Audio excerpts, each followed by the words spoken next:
Cette nouvelle année 2016 sera une année de faveur pour tous ceux qui veulent bâtir. Amen. Je crois qu'il y a des saisons spirituelles que Dieu fait passer dans nos vies. Nous avons tous notre histoire et l'histoire de notre vie est écrite dans un livre dont les pages se tournent régulièrement. Et je crois qu'une page va se tourner pour tous ceux qui ont envie d'entreprendre avec le Seigneur. Une nouvelle saison arrive pour tous les hommes et toutes les femmes de bonne volonté, que vous soyez jeunes, avancés en âge, quel que soit votre niveau social, la couleur de votre peau. Dieu annonce pour 2016 une saison dans laquelle il bénira abondamment tous ceux qui veulent bâtir. Amen, amen. Je le dis prophétiquement.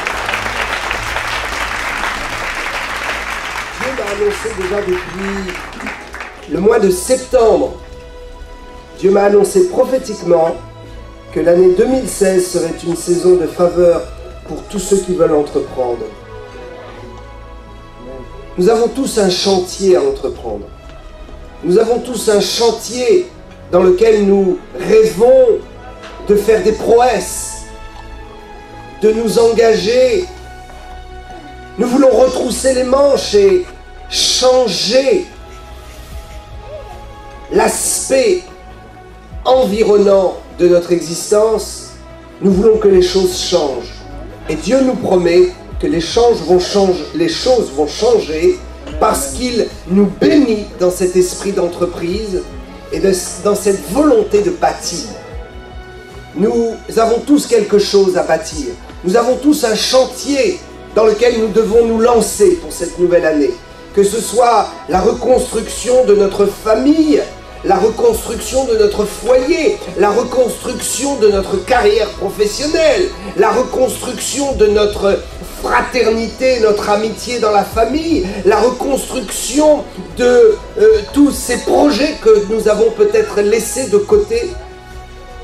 Nous avons tous un chantier dans lequel Dieu veut que nous allions travailler et sa faveur sera avec nous. Le plus grand chantier est celui de l'Église et de la christianisation de la France. Dieu nous demande d'évangéliser et de rechristianiser notre pays. L'évangile en France, c'est possible pour 2016. Amen. Il n'y a qu'un seul espoir, Jésus-Christ, Jésus crucifié. Et aucune autre philosophie, aucune autre religion, aucune pensée humaine ne pourra se substituer à la pleine vérité que Dieu nous annonce par la bonne nouvelle de l'Évangile. Jésus-Christ est mort pour nos péchés et par son sacrifice, il nous garantit la vie éternelle. Par son sacrifice, il nous garantit la possibilité de naître de nouveau, de changer de vie, de devenir meilleur et de construire quelque chose avec la force du Saint-Esprit. Je crois que vous avez le potentiel et je crois que Dieu va vous donner encore plus de force cette année pour retrousser les manches, construire, bâtir. Peut-être des chantiers qui ont été laissés à l'abandon depuis des années.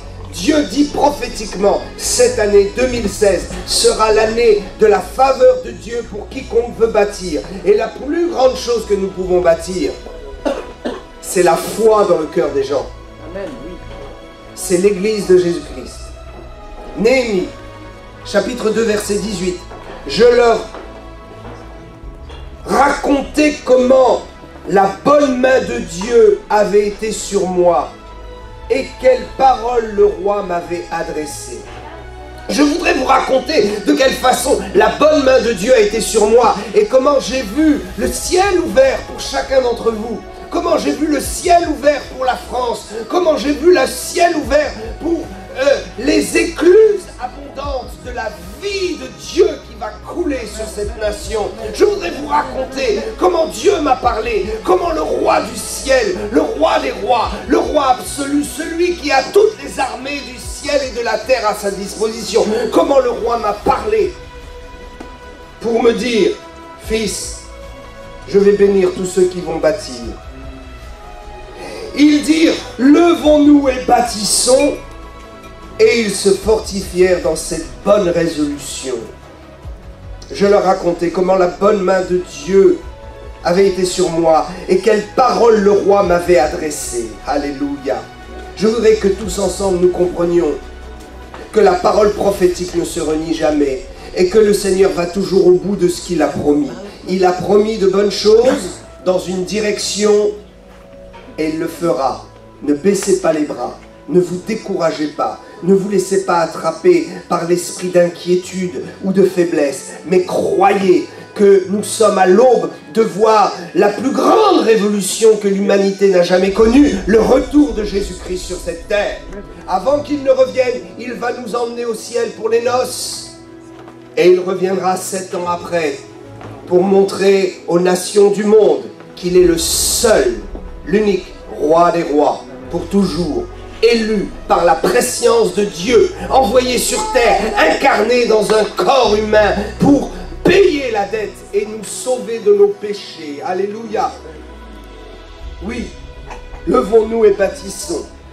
Et fortifions-nous dans cette bonne résolution. Une résolution.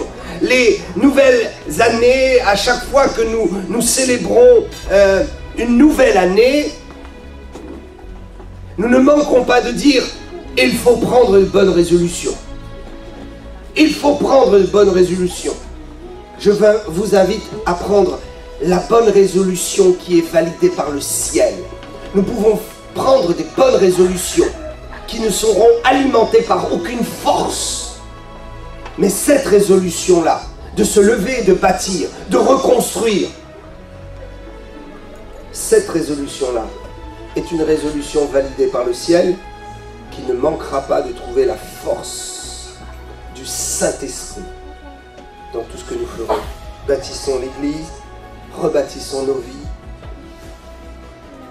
réparons ce qui a été brisé et croyons que Dieu est toujours là pour donner l'espoir. Il n'éteint pas le lumignon qui fume encore. Il ne brise pas ce qui est près de s'éteindre, ce qui est près de casser. Le Seigneur ne brise pas le roseau qui plie, il le redresse. Le Seigneur ne souffle pas sur la petite lueur d'espoir qu'il reste, il la ranime par le feu de son esprit.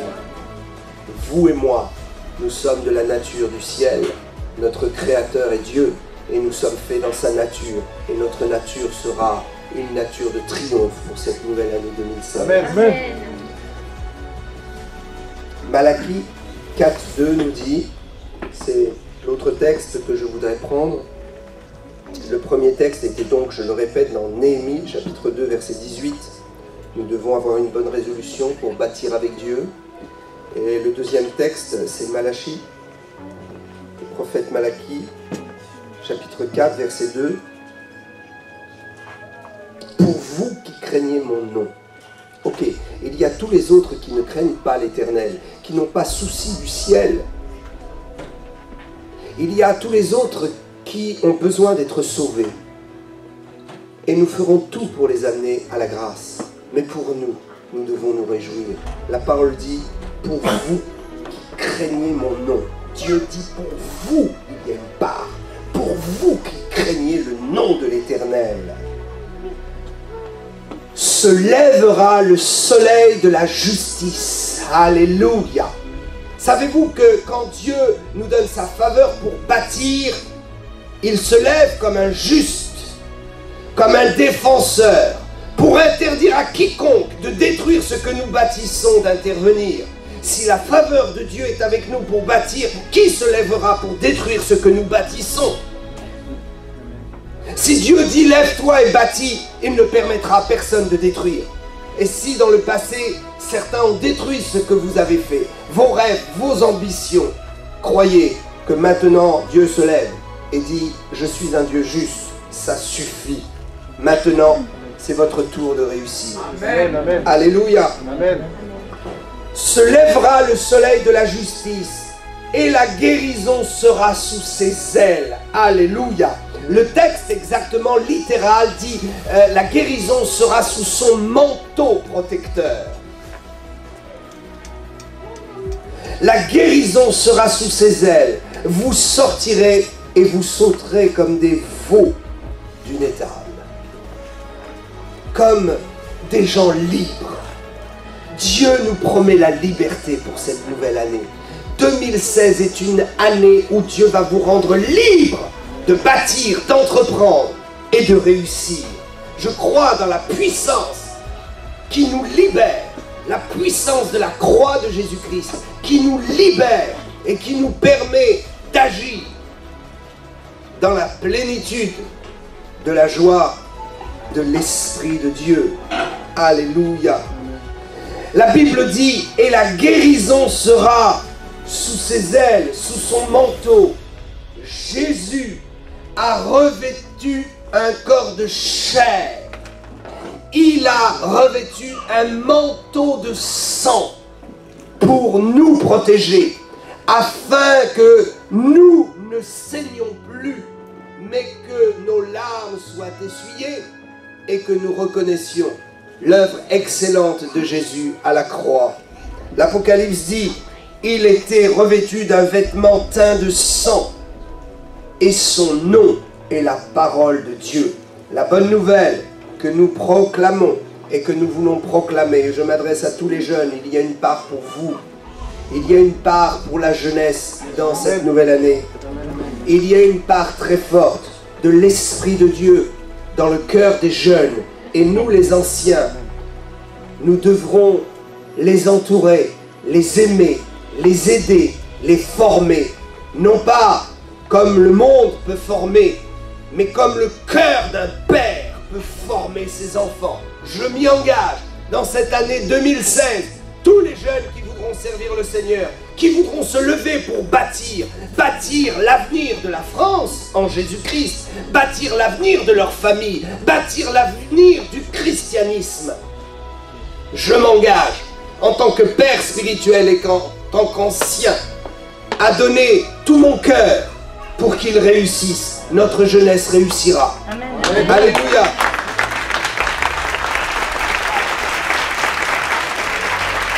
Jésus a payé le prix. Et l'heure de notre délivrance est proche, très proche. Je crois que nous allons vivre des temps de grandes moissons. Ces temps de grandes moissons qui sont attendus depuis longtemps arrivent maintenant. Je ne sais pas si le grand réveil sera pour 2016, mais ce que je sais, c'est qu'il y aura une croissance numérique et spirituelle évidente pour toutes les églises qui sont à l'écoute du Saint-Esprit, pour tous les pasteurs qui acceptent d'ouvrir grand la porte au ministère des jeunes, au ministère des femmes. Les tabous doivent tomber et nous devons nous libérer. Alléluia. Il est temps de laisser la place à tout le monde. Le chandelier n'est pas pour un homme, le chandelier n'est pas pour une église, pour un mouvement, le chandelier de la réussite. Et pour tous les hommes et les femmes de bonne volonté. Je vous encourage et je vous dis, la réussite est pour vous cette année. Vous allez réussir là où d'autres ont échoué et vous allez construire là où d'autres n'ont pas réussi à construire. Parce que la faveur de Dieu est avec vous et parce que Dieu le dit prophétiquement. Amen. Amen. Je voudrais prier pour cette nouvelle année. Père, au nom de Jésus, je te rends grâce pour ta parole, pour la parole prophétique que je scelle dans le cœur de chacun de tes enfants ce soir. Je prophétise pour eux la réussite, le relèvement, la gloire, le succès, la joie et la dignité humaine pour entreprendre ce que tu leur demanderas de faire.